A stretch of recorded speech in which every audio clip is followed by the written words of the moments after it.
Mi nombre es Sebastián Salazar y voy a hablar de John Maynard Keynes. Bueno, Keynes fue un economista británico del siglo XX. John Maynard Keynes nació el 5 de junio de 1883 en la ciudad de Cambridge, en una familia acomodada de reputado nivel cultural.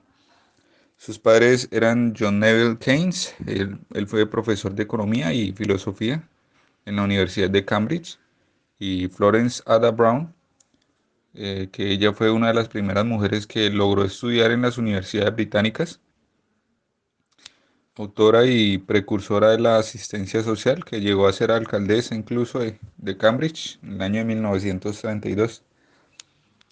En 1897, John Maynard Keynes obtuvo una beca para estudiar en el colegio Eton. En 1902 ingresó en el King's College, en la Universidad de Cambridge, donde estudió matemáticas y teoría de probabilidades, orientándose luego hacia la economía por consejo de sus maestros, los cuales fueron Alfred Marshall y Arthur Pigou, que bueno, ellos básicamente fueron grandes economistas de la época. John Keynes fue, incluso hoy día, es considerado uno de los economistas más importantes del siglo. Él fue muy influyente en la toma de decisiones después del crack del 29. Este hecho hace referencia a la mayor crisis jamás conocida que estalló en el año de 1929, cuando hubo una caída de precios en, en la bolsa de valores de Wall Street. Sus teorías económicas han formado una escuela de pensamiento económico llamada keynesianismo, en su honor.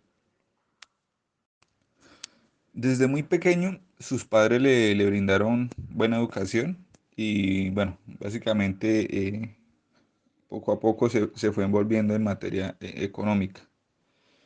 En el año de 1906, él fue nombrado funcionario público del Home Civil Service y fue enviado a la Indian Office.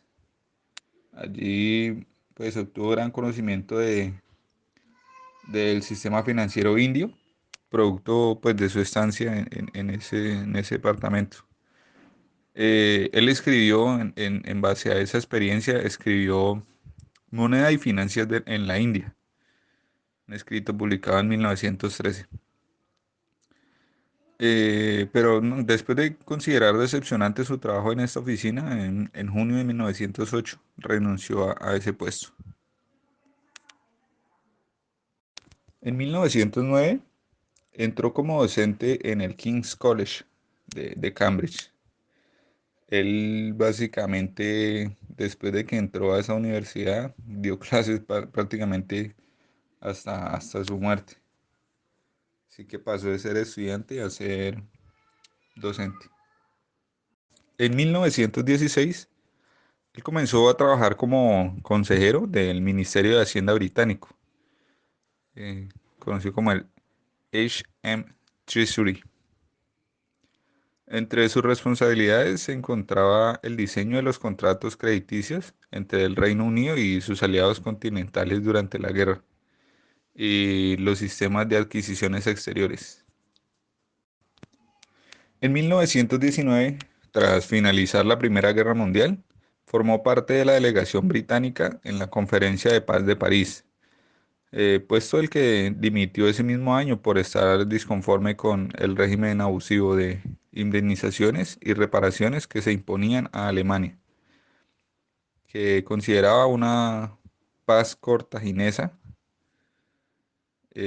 Sobre ese tema él escribió un libro en 1919, libro llamado Las consecuencias económicas de la paz.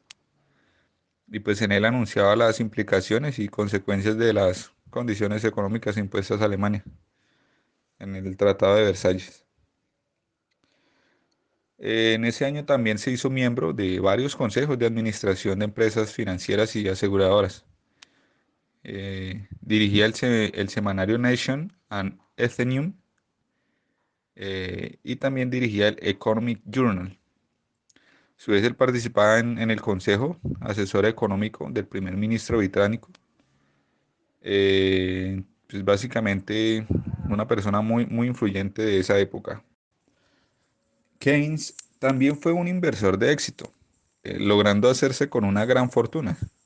Después, evidentemente, de afianzarse como economista, ya que cuando joven sufrió grandes pérdidas, que pues fueron respaldadas por su papá. Por la brillante actuación de Keynes como inversor bursátil, está demostrada por la información pública del fondo que administró, en nombre del King's College de Cambridge. Desde 1928 a 1945, a pesar de recibir un gran golpe durante el crack de Wall Street, así como lo mencioné anteriormente, el valor del fondo de Keynes mostró un considerable crecimiento anual, promedio de 13.2%, comparado con un nivel general en el mercado del Reino Unido que se redujo en un promedio del 0.5% anual.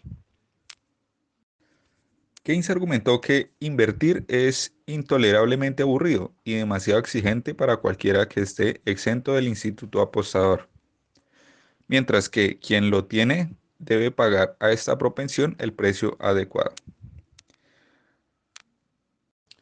Keynes también argumentaba que compañías industriales bien manejadas, como regla, no distribuyen el total de sus beneficios a sus accionistas en los buenos años, sino en todos los años. Retienen parte de sus beneficios y los reinvierten en sus negocios. Por ende, hay un elemento de interés compuesto operando en favor de una inversión industrial razonable. Keynes escribió sus opiniones en lo referente al empleo, teoría monetaria y el ciclo de comercio, entre otros temas. Su obra dedicada al empleo se oponía a todo lo que los economistas clásicos habían enseñado. Keynes decía que la causa real del desempleo era el insuficiente gasto en inversión. Creía que la cantidad de trabajo entregada es diferente cuando el decrecimiento en los salarios reales, es decir, el producto marginal del trabajo, se debe al decrecimiento del salario monetario, que en el caso, cuando se debe a un incremento del nivel de precios, asumiendo que el salario monetario se mantenga constante. Se puede sintetizar su aporte en el concepto de que cuando la demanda deviene transitoriamente más pequeña, ello puede tener como consecuencia en determinados contextos institucionales el que la oferta también se contraiga, con lo que resultaría un nuevo equilibrio del mercado, pero habiendo perdido el mercado mismo cierta magnitud entre ambos momentos. Keynes, el proteccionismo y el libre comercio. El 5 de noviembre de 1999, al ser escuchado por el Comité Macmillan para sacar a la economía británica de la crisis, Keynes indicó que la introducción de aranceles a las importaciones ayudaría a reequilibrar la balanza comercial. El informe de la comisión afirma en una sección titulada Control de las importaciones y ayuda a la exportación que en una economía en la que no hay empleo, la introducción de aranceles puede mejorar la producción y el empleo. Así, la reducción del déficit comercial favorece el crecimiento del país. Bueno, la crítica de la teoría de la ventaja comparativa. En la situación posterior a la crisis de 1929, Keynes consideró que los supuestos del modelo de libre comercio no eran realistas. Critica, por ejemplo, el supuesto neoclásico de ajuste salarial. En el Daily Mail del 13 de marzo de 1931, calificó de disparate la hipótesis de la perfecta movilidad sectorial de la mano de la obra, ya que estipula que una persona que se queda sin trabajo contribuye a reducir la tasa salarial hasta que encuentra un empleo. Sin embargo, para Keynes, este cambio de trabajo puede implicar costes que se representan como búsqueda de empleo o formación, y no siempre es posible. En general, para Keynes, los supuestos de pleno empleo y retorno automático al equilibrio desacreditan la teoría de la ventaja comparativa. No, él también escribió en Autosuficiencia Nacional lo siguiente.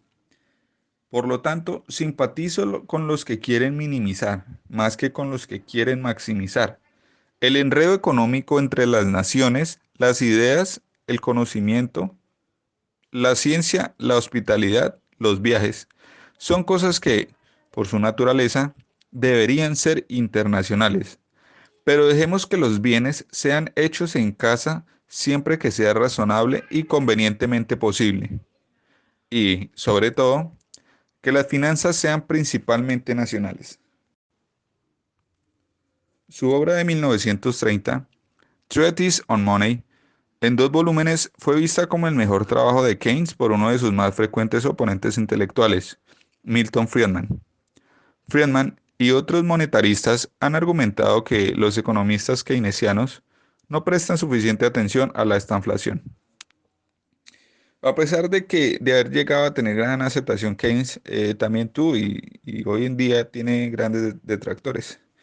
En su momento, Friedrich von Hayek hizo una reseña negativa del Tratado sobre el Dinero, bueno, del que les mencionaba anteriormente, la obra que hizo en 1930, Treatise on Money. El conflicto Keynes-Hayek fue más que una de las batallas entre la guerra Cambridge y Escuela Económica de Londres. Fue precursor del enfrentamiento de las dos principales concepciones económicas dominantes desde el final de la Segunda Guerra Mundial y hasta la actualidad, pero contradictorias entre sí.